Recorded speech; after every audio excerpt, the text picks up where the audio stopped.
Descubrir la verdad fue un accidente, un golpe brutal de realidad que me dejó sin aliento. Marta y yo llevábamos 8 años casados.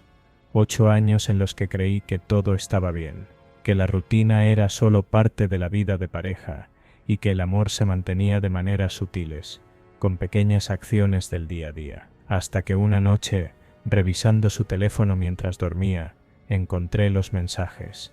No sé qué fue lo que me impulsó a hacerlo. Nunca antes había sentido la necesidad de espiar su celular. Tal vez un presentimiento, una inquietud que había estado creciendo dentro de mí, sin que me diera cuenta. Pero lo hice. Los mensajes estaban en una conversación archivada. Un nombre que no reconocí de inmediato. No hizo falta leer mucho para entender. Te extraño. No puedo esperar a verte mañana. Hoy estuviste increíble. No dejo de pensar en tu cuerpo. Omar no sospecha nada, ¿verdad? Sentí que el estómago se me hundía. Me costaba respirar. Mis manos temblaban, pero seguí leyendo. Había meses de conversaciones, fechas, detalles, lugares, fotos, videos. No los vi en ese momento. No podía. Me sentía mareado, traicionado. Me levanté de la cama y caminé hasta el baño. Miré mi reflejo en el espejo y no me reconocí. Mi cara estaba pálida, los ojos desorbitados. Me pasé las manos por el cabello, intenté controlar mi respiración. Ella dormía profundamente en la habitación, sin imaginarse que yo ya sabía todo. No dije nada esa noche, ni al día siguiente, ni la semana siguiente, pero algo dentro de mí cambió. Empecé a observarla, a notar sus gestos, sus excusas, sus mentiras disfrazadas de cosas insignificantes. Me volví más atento, y eventualmente más obsesivo. La primera vez que la seguí, me sentí ridículo. Salió de casa diciendo que iba a tomar un café con una amiga. Yo esperé 10 minutos y luego tomé el coche. Me estacioné a una cuadra de distancia y la vi caminar hasta la entrada de un hotel. No podía respirar. Mi corazón latía tan fuerte que pensé que alguien más podría escucharlo. Esperé. Media hora. 1 hora. 2. Salió con él. Se reían. Parecían felices. Saqué el teléfono y tomé la primera foto. La primera de muchas. Desde ese día necesité pruebas de todo. No solo de lo que hacía con él, sino de cada momento en el que ella no estaba conmigo.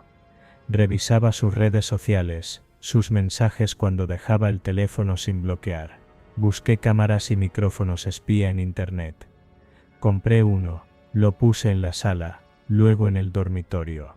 Cada noche, después de que ella se dormía, revisaba las grabaciones, cada palabra, cada llamada, cada respiro.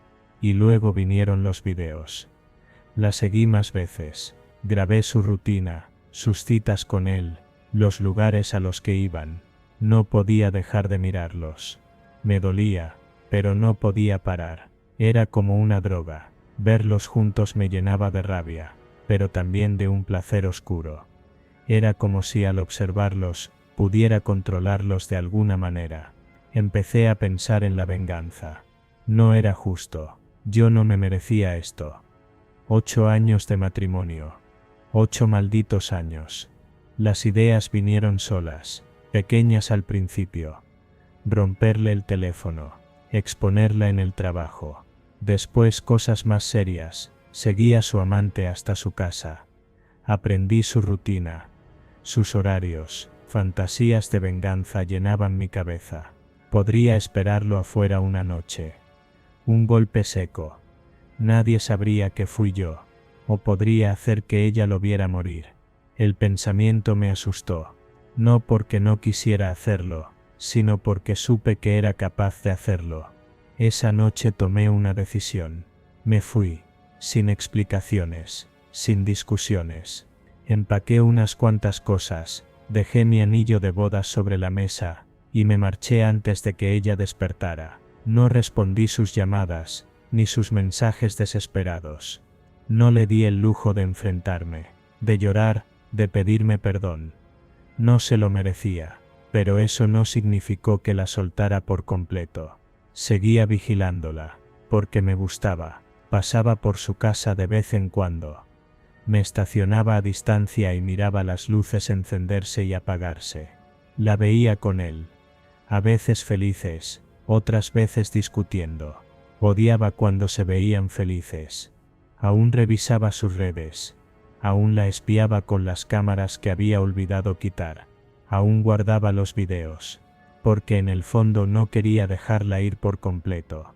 Porque, aunque todo había terminado, yo seguía obsesionado con ella.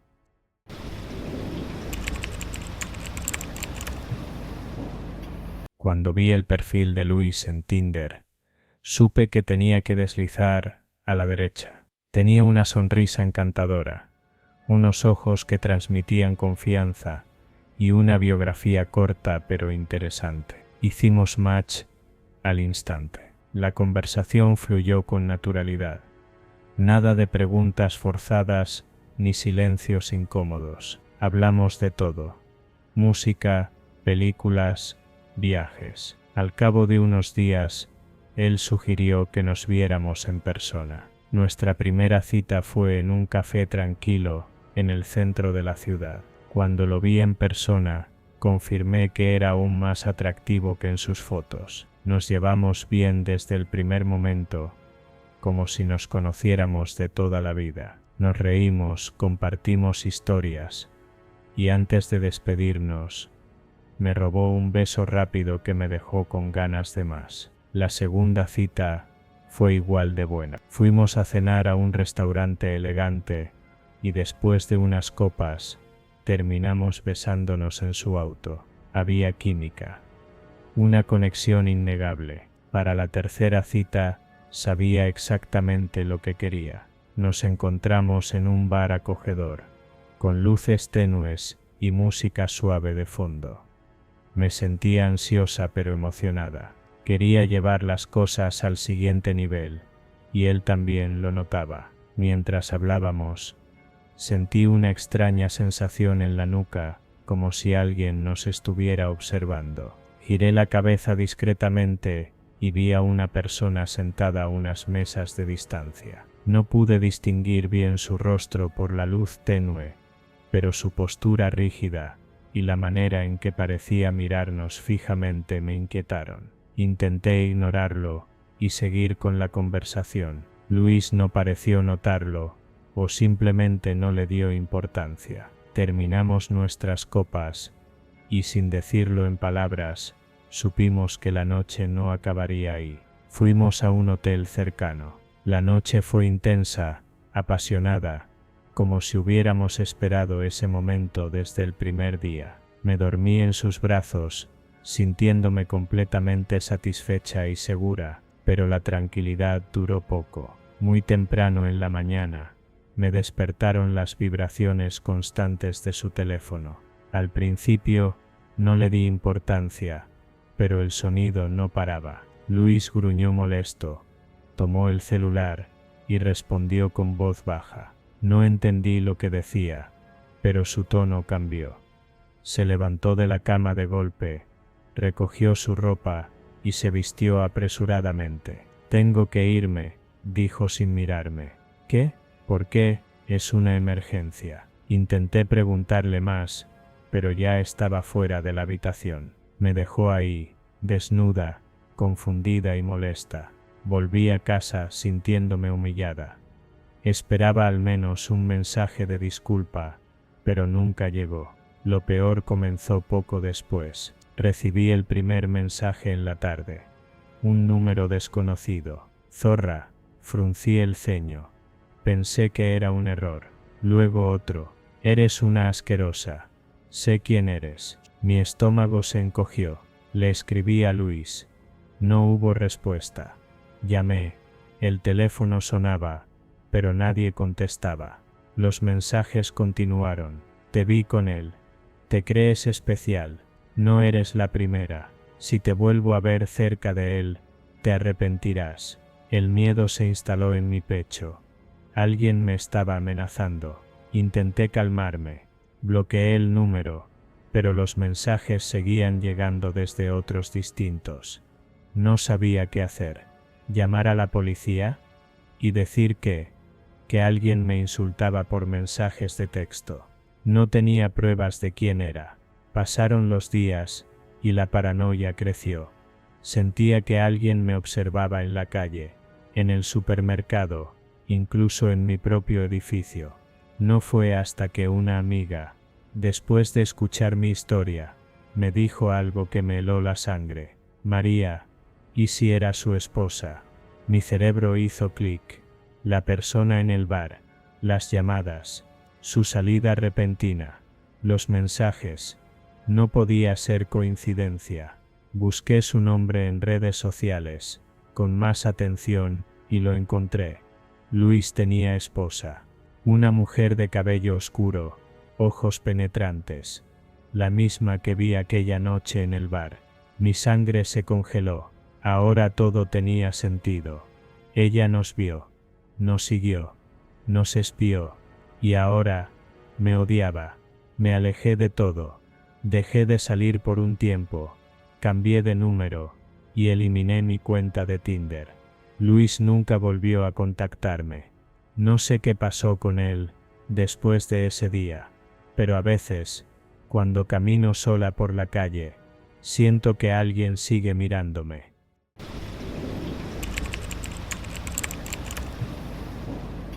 Daniel siempre fue un hombre trabajador, un esposo dedicado, alguien en quien podía confiar. Pasaba largas horas en la oficina, a veces hasta los fines de semana, asegurándose de que nunca nos faltara nada. Al principio lo admiraba por eso, pero con el tiempo empecé a sentirme sola.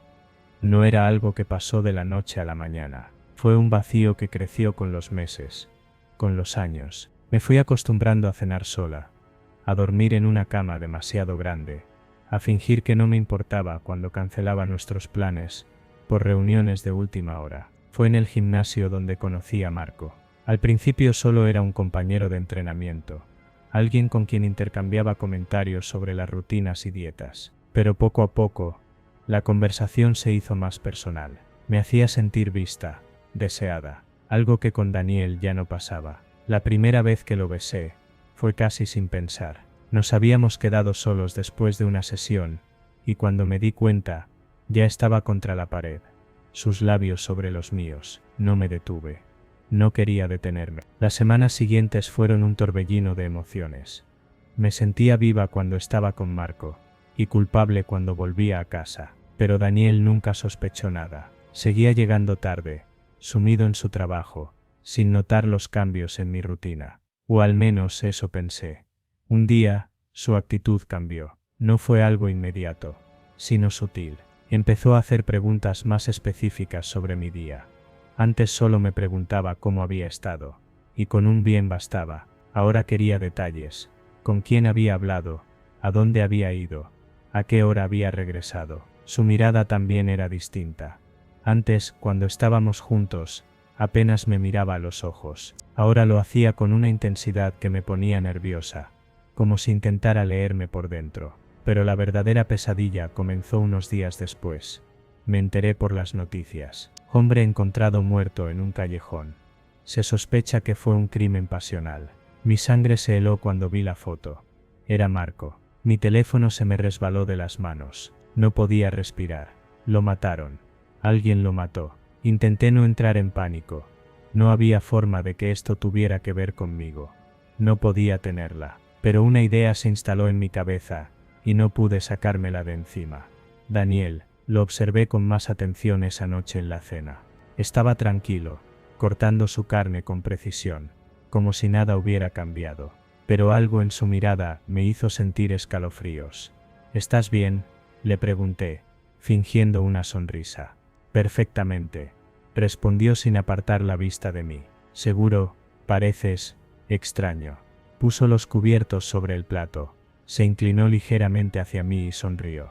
¿Tienes algo que contarme, amor? Sentí que el estómago se me hundía. Me obligué a tragar mi miedo y negué con la cabeza. No, todo está bien. Él sostuvo mi mirada por unos segundos más, como si estuviera esperando que dijera otra cosa. Luego sonrió y tomó su copa de vino. Me alegra escuchar eso, porque odio los secretos en el matrimonio. Mi corazón latía tan fuerte que pensé que él podía escucharlo. No dije nada más durante el resto de la cena. No podía dejar de pensar en Marco, en su cuerpo inerte en ese callejón, en la mirada de Daniel. Esa noche no pude dormir. Me quedé en la cama, mirando el techo, sintiendo su respiración acompasada a mi lado. No tenía pruebas, no tenía certezas, pero en el fondo lo sabía. Sabía que Daniel lo había hecho. Los días siguientes fueron una tortura.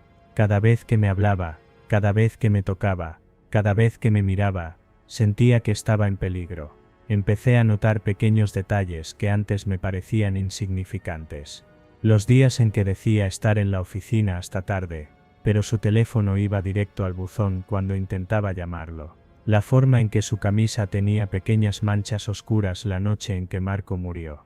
El aroma metálico que sentí en sus manos cuando me abrazó. La manera en que deslizaba cuchillos afilados con demasiada facilidad cuando cocinaba. Sabía que tenía que salir de ahí, pero no podía hacerlo de manera obvia. No podía dejar que sospechara. Entonces empecé a actuar como si nada pasara. Le sonreía, le besaba, me aseguraba de que creyera que todo estaba bien. Pero cada noche, cuando él dormía, yo planeaba mi escape. Busqué un departamento en secreto, contacté a una amiga para que me ayudara a mudarme sin que él se diera cuenta.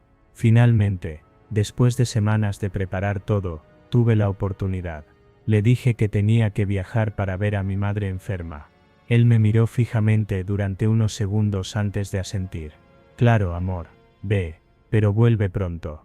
Esa última frase me dejó helada. Salí de casa con una sola maleta, sin mirar atrás. Cambié de número, de dirección, de vida.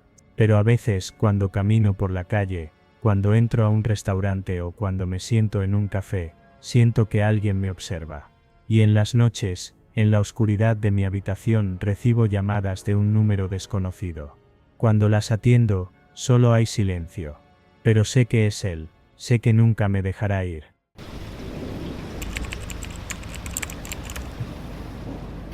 Cuando Paulina me llamó aquella tarde para pedirme ayuda, no dudé en decirle que sí. Era mi prima, casi como una hermana, cuando éramos niñas. Estaba pasando por un momento difícil. Había perdido su trabajo y no tenía dónde quedarse. ¿Cómo podía negarme? Félix no estaba del todo de acuerdo con la idea, pero aceptó porque sabía lo importante que era para mí. Solo por un tiempo, Andrea. No podemos tener a alguien más viviendo aquí indefinidamente, me advirtió. Paulina llegó con una maleta pequeña, diciendo que no pensaba quedarse mucho tiempo. Al principio, todo iba bien. Ayudaba en la casa, colaboraba con los gastos cuando podía, y se veía agradecida. Pero con el tiempo empecé a notar cosas extrañas. No sé cómo explicarlo, pero sentía su mirada sobre nosotros. Cuando Félix y yo estábamos juntos en el sofá, ella encontraba alguna excusa para pasar cerca, incluso cuando no era necesario, siempre observando. Una noche, mientras cenábamos, Félix hizo un comentario casual sobre su trabajo y Paulina reaccionó de una manera que me incomodó. «Eres tan talentoso, Félix. Andrea tiene mucha suerte de tenerte», dijo con una sonrisa que se sintió diferente. Era una sonrisa demasiado dulce, demasiado forzada. Félix apenas respondió con un gracias, pero cuando cruzamos miradas, entendí que él también lo había notado. A partir de ese momento, Félix empezó a presionarme para que le dijera a Paulina que buscara otro lugar donde quedarse. «No es normal cómo actúa», me dijo una noche mientras nos preparábamos para dormir. «Te juro que a veces la encuentro mirándome de una manera que me da escalofríos». Yo no quería apresurarme a juzgarla, no quería ser cruel con mi propia prima, así que decidí hablar con ella directamente. «Paulina, quiero ser honesta contigo. Me parece que a veces actúas de forma extraña con Félix». Su rostro se transformó en una expresión de sorpresa y luego en risa. «¿Qué?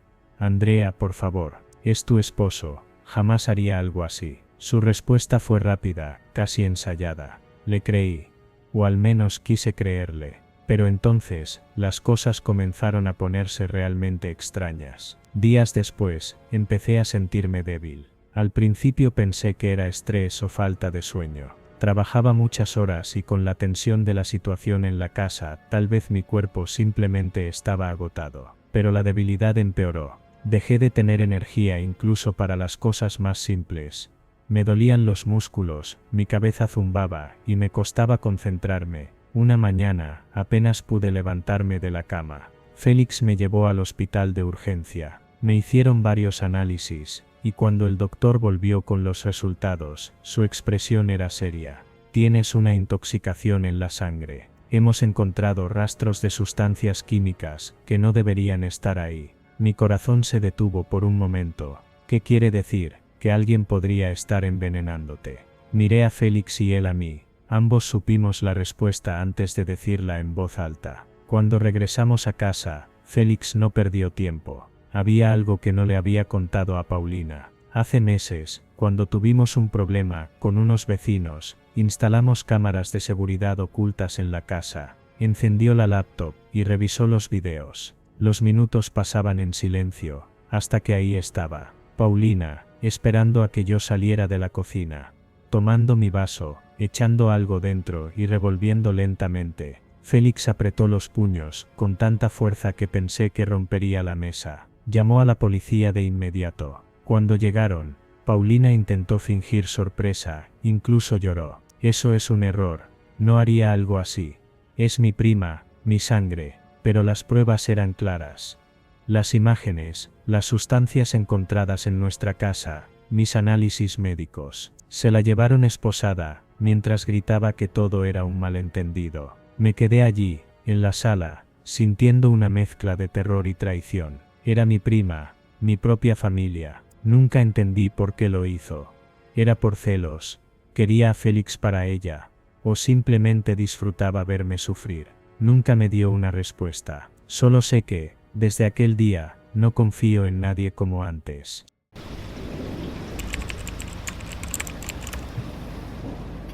Todo empezó como empiezan muchas cosas hoy en día, con un mensaje en Instagram. Vi la foto de Regina en mi bandeja de solicitudes. Era hermosa, con unos ojos grandes y un cabello largo y cuidado. Parecía el tipo de mujer que no se fijaría en alguien como yo, pero había reaccionado a una de mis historias y me saludó con un simple «Hola, ¿cómo estás?». Desde ese momento empezamos a hablar todos los días. Era simpática, inteligente y siempre tenía algo interesante que contar. Me gustaba hablar con ella, y aunque intenté invitarla a salir varias veces, siempre tenía una excusa. Estoy enferma, tengo mucho trabajo de la universidad, no tengo dinero ahora. Después de varias semanas de esto, me cansé, no insistí más. Pensé que simplemente no quería verme, y dejé de escribirle. Lo extraño fue que ella me buscó. Perdón, Julio, en serio, quiero verte. Si me das una oportunidad, prometo que no te decepcionaré. Lo raro fue lo que dijo después. Pero si nos vemos, no te permitiré dejarme después. Me pareció una broma extraña, pero no le di importancia. Me entusiasmaba verla en persona, así que acepté. Quedamos de vernos en un parque, cerca de mi casa. Cuando llegué, sentí que me estrellaba contra la realidad. Regina no era la mujer de las fotos, era mucho mayor de lo que decía. Su cabello no era largo, ni cuidado. Estaba desordenado y opaco. Su piel mostraba el paso de los años, y su ropa estaba gastada. No era la persona con la que había estado hablando durante semanas, pero lo peor no era su apariencia. Mientras hablábamos, vi que miraba a su alrededor, como si esperara a alguien. Se veía nerviosa, inquieta, y entonces dijo algo que me dejó helado. Tenemos que irnos pronto. Mi esposo no tarda en llegar. Mi cabeza se paralizó. ¿Esposo?, pregunté. Sí, pero no te preocupes.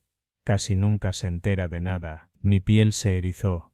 No solo había mentido sobre su edad y apariencia, sino que también tenía marido. Regina, me tengo que ir, dije con rapidez, buscando una excusa. Me levanté, y ella intentó detenerme, tomándome del brazo. Pero si apenas llegaste, Tengo que hacer algo urgente, dije apartándome. Salí de ahí, lo más rápido que pude. Apenas llegué a casa, le envié un mensaje, reclamándole por todas sus mentiras. No puedo creer que me hayas engañado de esta manera. Su respuesta me dejó un nudo en el estómago. No te preocupes, Julio.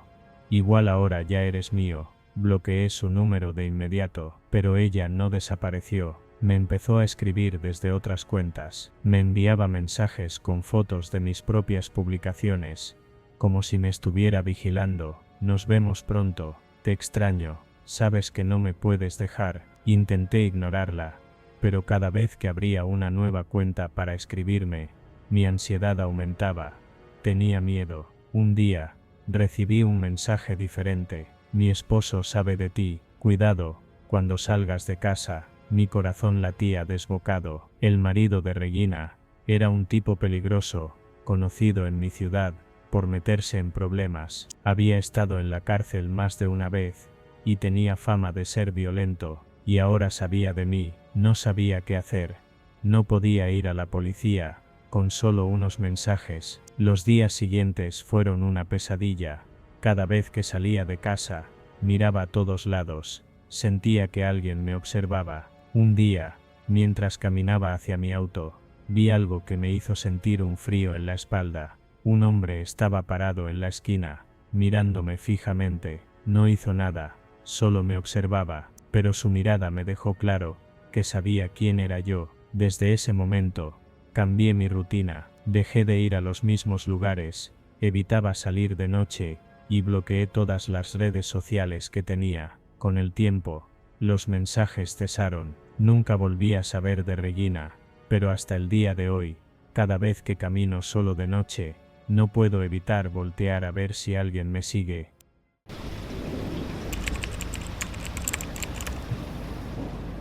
Nunca pensé que mi vida se convertiría en una pesadilla por un error que, al principio, parecía inofensivo. No era la primera vez que miraba a otra mujer, pero nunca había llegado tan lejos. Hasta que conocí a Sara. Vivíamos en un edificio pequeño, donde todos se conocían. Sara era una vecina que siempre encontraba la manera de coincidir conmigo en el pasillo o en el ascensor. Desde el primer momento, me sedujo con su forma de hablar, con la forma en que me miraba. Era una atracción inevitable, como si hubiera algo en ella que me atrapara sin que pudiera evitarlo. Al principio, todo fue un juego, unas miradas, unos mensajes a escondidas, luego excusas para encontrarnos. Pero pronto, lo que parecía una aventura sin importancia, se volvió una prisión de la que no podía escapar. Sara comenzó a exigirme más tiempo, más atención. Ya no le bastaban los encuentros esporádicos.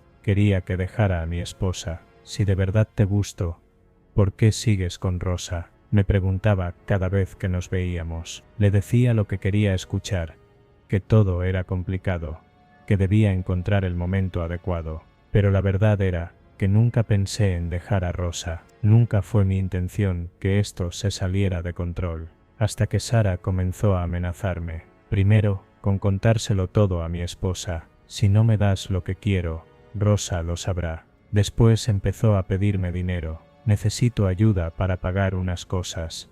Tú puedes hacerlo, ¿verdad? Al principio, accedí solo para calmarla. Le di lo suficiente para que se quedara tranquila, pero nunca era suficiente. Cada día, el miedo a que Rosa descubriera todo me consumía más. Llegué al punto de evitar a Sara por completo, de ignorar sus mensajes y sus llamadas, pero eso solo la hizo más peligrosa. Una noche, Rosa me mostró su teléfono. Me llegó este mensaje, dijo, preocupada. Era un número desconocido, pero yo supe de inmediato de quién era. ¿Sabes realmente quién es tu esposo? No es el hombre que crees. Mi estómago se hundió. Rosa me preguntó si sabía algo sobre eso, pero logré convencerla de que era algún tipo de estafa. No sé cómo me creyó. Esa misma noche, bajé al apartamento de Sara y le exigí que se detuviera. No voy a dejar a mi esposa. No me puedes seguir amenazando. Sara me miró con una sonrisa fría. Eso lo veremos. Esa fue la gota que colmó el vaso. Decidí que la única manera de salir de esto era desaparecer. Inventé una mentira enorme para Rosa. Nos tenemos que ir. Me metí en problemas con gente peligrosa por un dinero que debía. Nos tenemos que mudar ya. La desesperación en mi voz fue suficiente para convencerla. En menos de una semana, empacamos todo, y nos fuimos sin decirle nada a nadie. Dejamos el apartamento, dejamos todo atrás, pero a pesar de la distancia, nunca he podido sentirme seguro. Al principio, la mudanza pareció ser la solución a todo.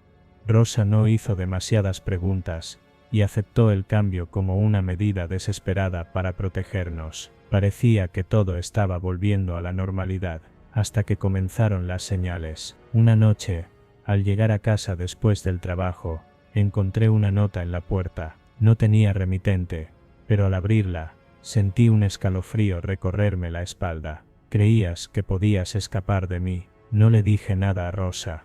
No quería preocuparla, pero por dentro, me sentí aterrado. Luego comenzaron las llamadas de números desconocidos. «Hola», respondía yo, con un nudo en la garganta. Al otro lado, solo escuchaba una respiración. Pesada, lenta, colgaba de inmediato, pero las llamadas seguían. Una noche, mientras dormíamos, escuché un ruido en la ventana. Salté de la cama y me acerqué lentamente. Las cortinas se movían, pero no había viento. Miré hacia afuera, y ahí estaba. A la luz de la farola de la calle, pude verla. Sara estaba de pie, en la acera, mirándome fijamente, con una sonrisa. El miedo me paralizó. No podía ser, no podía haberme encontrado, pero ahí estaba. Esa noche, no dormí. Me quedé despierto, esperando, temiendo lo peor. Al día siguiente, recibí un mensaje. «No puedes esconderte de mí. Nos vemos pronto». Ya no sabía qué hacer. No podía acudir a la policía sin pruebas. Intenté seguir con mi vida, como si nada pasara. Pero cada vez que salía a la calle, sentía que alguien me observaba. Y entonces, una noche, sucedió lo peor. Llegué a casa tarde, y encontré la puerta entreabierta. El estómago se me hundió. «Rosa», llamé, con el corazón latiéndome en la garganta. No hubo respuesta. Entré lentamente, y lo vi. En la mesa del comedor, había una foto nuestra, pero no era una foto cualquiera. Era una foto de nosotros dormidos en nuestra cama. Sentí que la sangre me abandonaba el cuerpo. Sara había estado dentro de nuestra casa. Desde esa noche, vivimos con miedo. Cambiamos las cerraduras. Instalamos cámaras. Pero yo sé que nada de eso importa, porque Sara está ahí afuera, esperando, y sé que, tarde o temprano, volverá.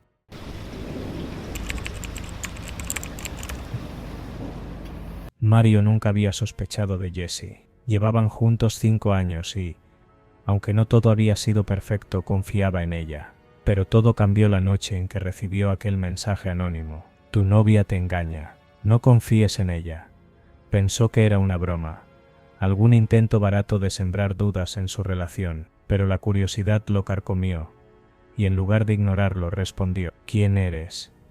No hubo respuesta inmediata. Durante horas, revisó su teléfono esperando algo más. Nada, hasta que justo antes de dormir, llegó un nuevo mensaje, esta vez, con una foto. Jessie, en su propia cama, con alguien más.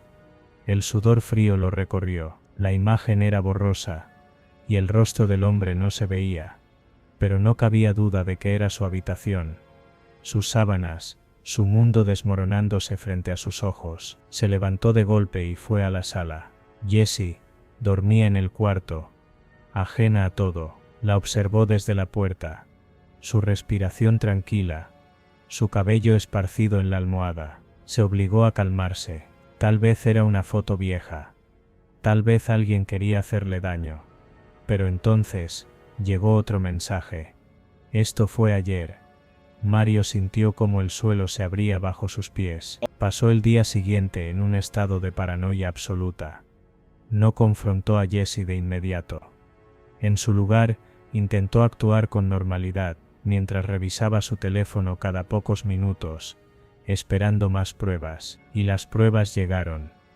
Videos cortos, imágenes, siempre sin mostrar el rostro del hombre, pero con suficiente claridad para reconocer a Jesse.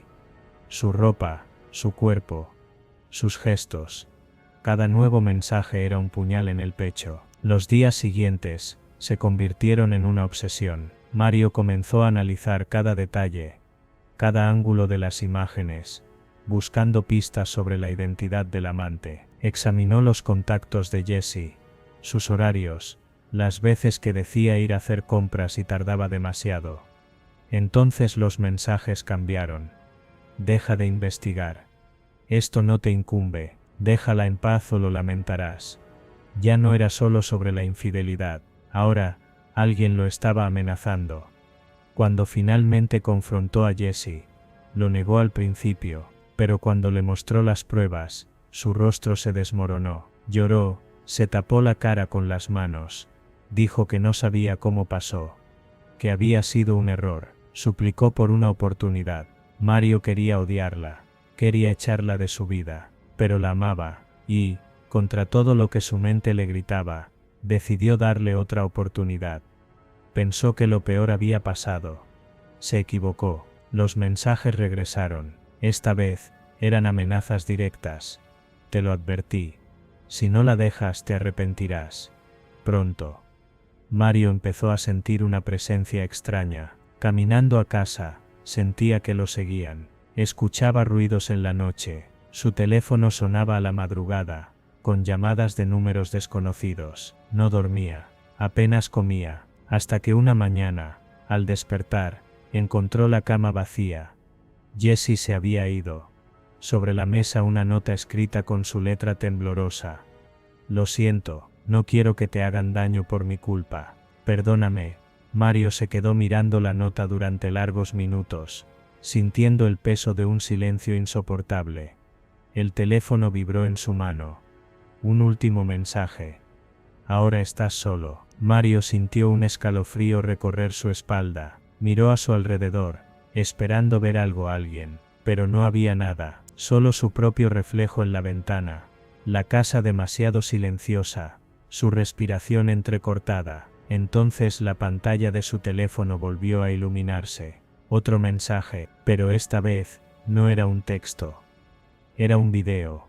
Con manos temblorosas, lo reprodujo.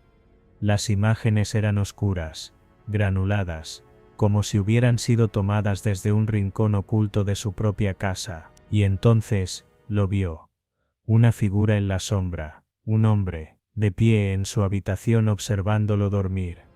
El video terminó abruptamente, y Mario sintió que el corazón se le detenía. El terror lo invadió por completo. No estaba solo.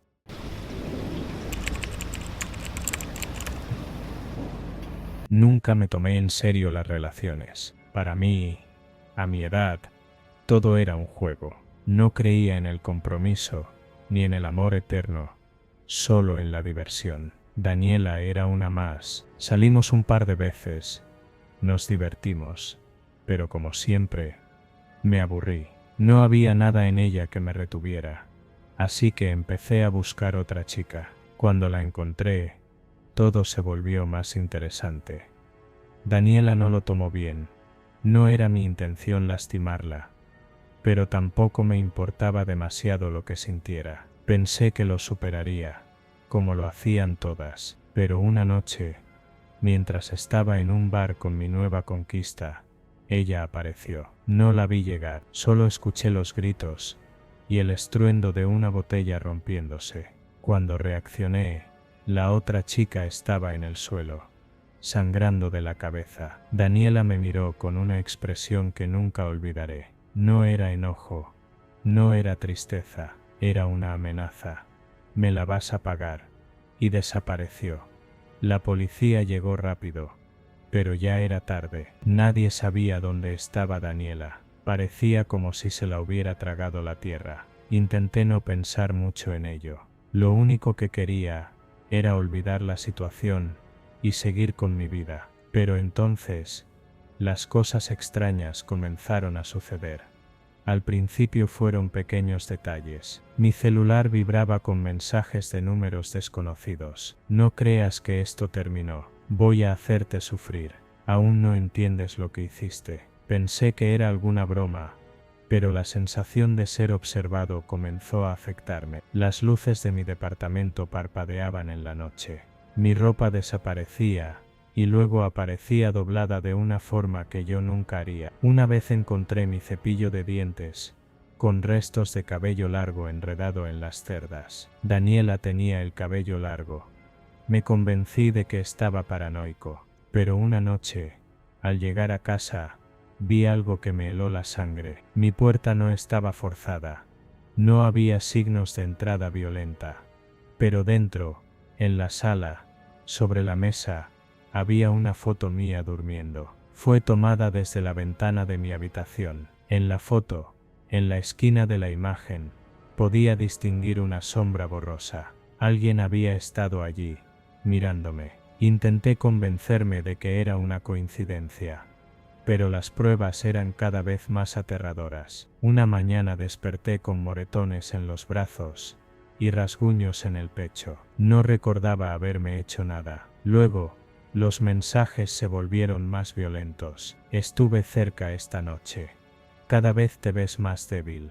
Pronto entenderás lo que es el miedo. Llamé a la policía, pero no tenía pruebas de nada. Solo palabras. Solo mi miedo. Daniela seguía desaparecida. Nadie sabía dónde estaba. Algunos decían que se había ido de la ciudad. Otros aseguraban que nunca había salido del bar aquella noche, que nadie la vio correr, que simplemente desapareció. Una noche, escuché pasos dentro de mi departamento. Me congelé en la cama, sintiendo el sudor frío recorrerme la espalda. Los pasos eran lentos, seguros, como si alguien quisiera que supiera que estaban allí. Mi corazón latía con fuerza, y me armé de valor para encender la luz. No había nadie, pero en la pared, con lo que parecía ser sangre seca, alguien había escrito: «Mírame bien, Francisco, estoy más cerca de lo que crees». Corrí de la casa esa noche, no regresé, me fui a un hotel. Traté de mantenerme alejado, pero los mensajes seguían llegando. La sensación de ser observado nunca desaparecía. Entonces, un día, todo cesó.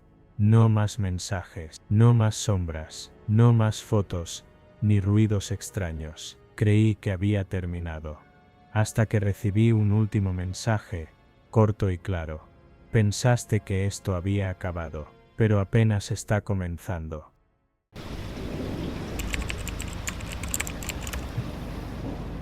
Jorge y yo llevábamos meses tratando de salvar nuestra relación. Lo habíamos intentado todo: terapia, espacio, promesas, pero nada parecía ser suficiente. Cuando él sugirió pasar un fin de semana en una cabaña aislada, acepté sin pensarlo mucho. Tal vez el silencio del bosque nos ayudaría a hablar sin interrupciones, a enfrentarnos de una vez a todo lo que habíamos estado evitando.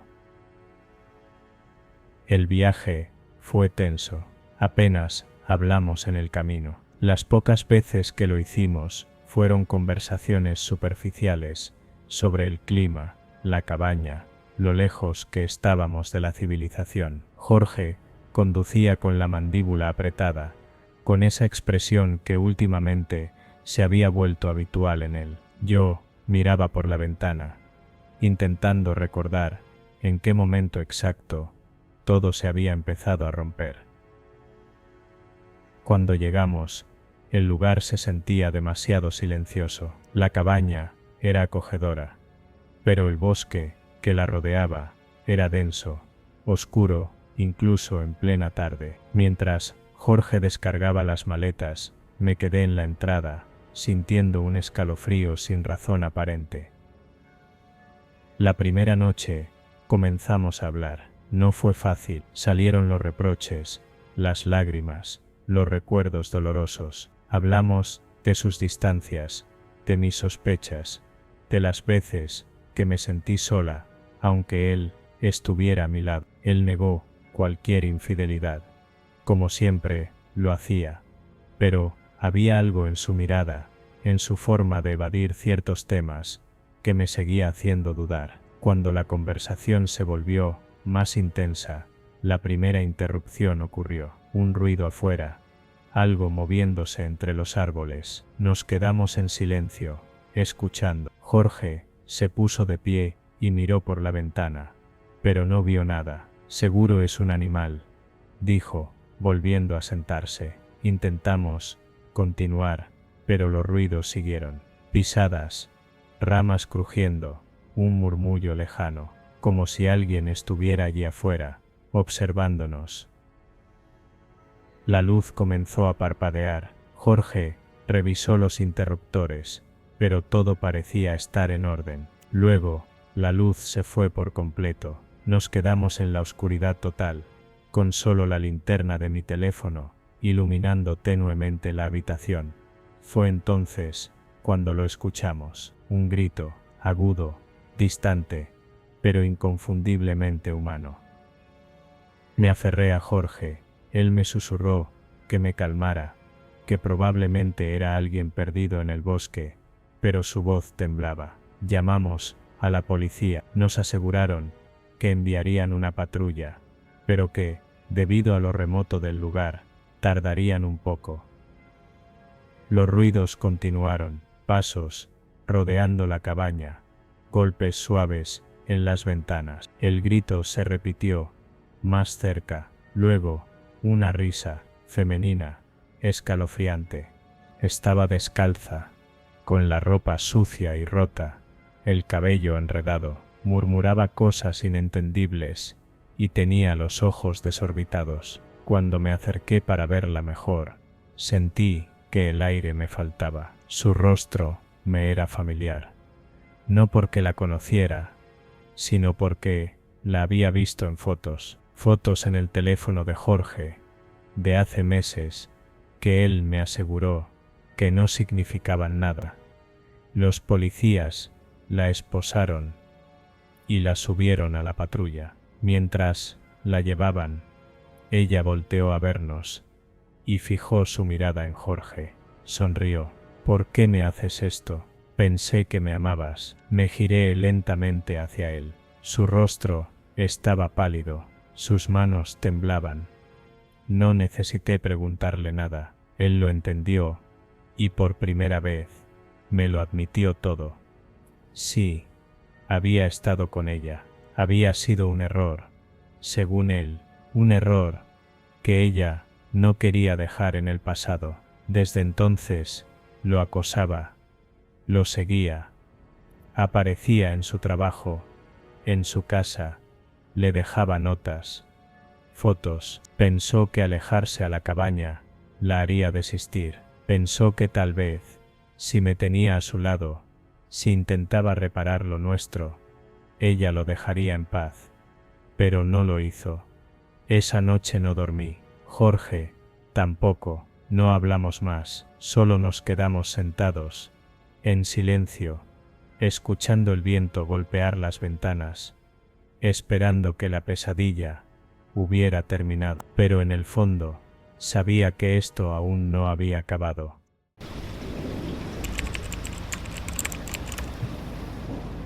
Siempre he sido un chico tranquilo, de esos que no se meten en problemas. No soy de los que buscan peleas, ni se meten en líos ajenos. Pero todo cambió cuando conocí a Vivian. Vivian vivía unas casas más abajo en mi calle. Desde la primera vez que la vi, me llamó la atención. Era hermosa, con una mirada profunda y una sonrisa que atrapaba. Durante semanas, nos cruzábamos de camino a la tienda, intercambiando miradas y saludos tímidos, hasta que un día reuní el valor para invitarla a salir. Para mi sorpresa, aceptó sin dudar. Salimos varias veces, todo parecía ir bien, nos llevábamos increíble, la conversación fluía, y poco a poco empecé a sentir que podía haber algo más entre nosotros. Pero entonces, me enteré de la verdad.